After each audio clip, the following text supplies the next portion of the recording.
Hey guys, Sethly here, back with another Apex Legends video. I hope you're all having a fantastic day. Now, the Grand Soiree event or arcade event actually did just come out, so I'm going to be going over all of the patch notes right here in this video for you guys. Let's go ahead and get right into it. So if you guys didn't know, there are 7 new modes and they're each going to last 2 days. The event runs from the 14th to the 28th. It also includes an event prize track as well as a direct purchase event shop with a bunch of nice skins, but that's not the stuff you guys really should care about in this patch notes, because we all saw that in like the trailer and all of that, but they did come out with a lot of other changes as well, so I'm going to be going right into that. Starting out with some bug fixes. So they made some fixes for various script and code errors that were causing crashes. They fixed a bug where the out of bounds timer would not display when perching on top of some buildings in Capital City.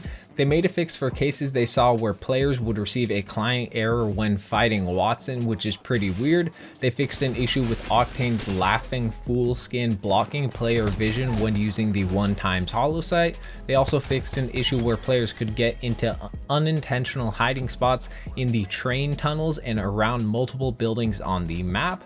They also fixed a bug where the minimap was showing an incorrect view of the landscape east of the sorting factory and Capital City. They also fixed a bug where the trajectory line wouldn't appear when trying to aim ordinances, which is nades, so finally they did actually get to fix that.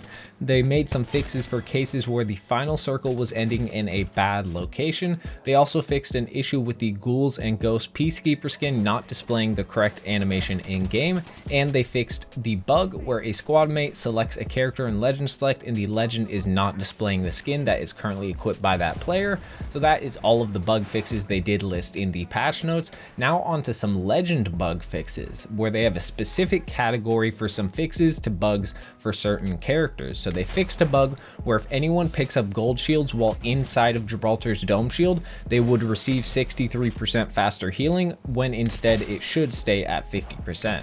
They also fixed a couple bugs with Bloodhound's passive skill. Players could not see timers when looking at enemy tracks, aka clues, and tracks would expire 30 seconds sooner than expected. So that is actually a huge bug that they finally did fix.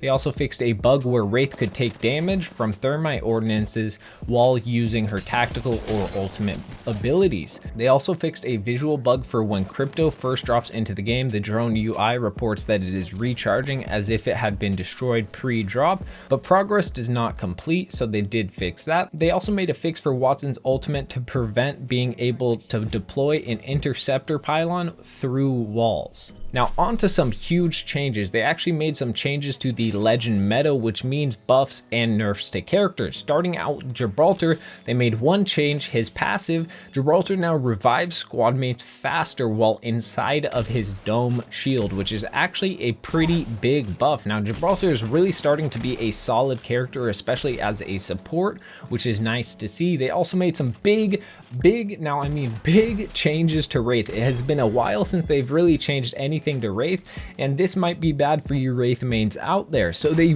removed the bonus speed into the void and dimensional shift at the same time. So when you use them at the same time, you would get bonus speed. They removed that. Wraith will now move at their combined movement speed when they are both activated. On to one more change for Wraith. They increased the cooldown for Into the Void, which is her tactical, from 25 seconds to 35 seconds. So this is huge changes for Wraith. Honestly, big time nerf. I'm definitely curious to see how this plays out with the meta, if Wraith will actually move down a notch and not really be the most played character anymore. Now on to Crypto. So they actually made some pretty big buffs for Crypto, which is nice to see. They made some drone and EMP improvements, which I'm not too sure if there are any more specifics about that, but they also made it so the surveillance drone increased the health from 1 to 30. So now it is actually harder to shoot down the surveillance drone. Earlier it was literally just one shot, any gun, and it would be taken down, but now you do have to do 30 damage to it, which is actually pretty nice. I've been asking for that for a while now. But they also made it so his EMP no longer affects friendly traps and deployables, as well as it no longer slows your friendlies or your teammates, which is honestly a really nice buff for Crypto.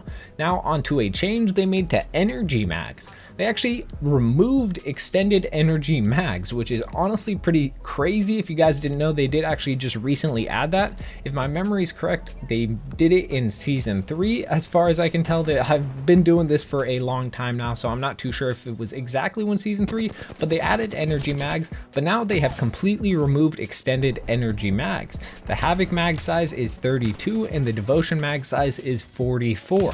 They also made some designer notes about this specific change to explain why they actually made this change. They said, "We know that the removal of energy mags seems a bit odd, but it will make much more sense with the release of season 4. It takes a while to make the bigger changes you see in the new season updates, and we generally make sure to filter out these changes from preceding mid-season updates, but this time we made a mistake and shipped a change that wasn't intended to go live until season 4, which is honestly really interesting to hear, because this might actually mean they may be having some changes to energy weapons with season 4, or the new weapon for season 4 is going to be another energy mag that will change the meta of energy mags that would be necessary to remove extended energy mags. So I'm definitely curious to see as to why they made this change in the near future. But one last thing, in these patch notes, they actually announced a tournament mode, which is basically custom matches. They say this feature is limited to approved partners and allows them to arrange private player matches, record live footage via game client spectators, and view match results. Our goal here is to provide great tools for tournament organizers for setting up teams and matches at events, and a better spectating experience for fans. So this is actually huge. We basically have a custom match. Sadly,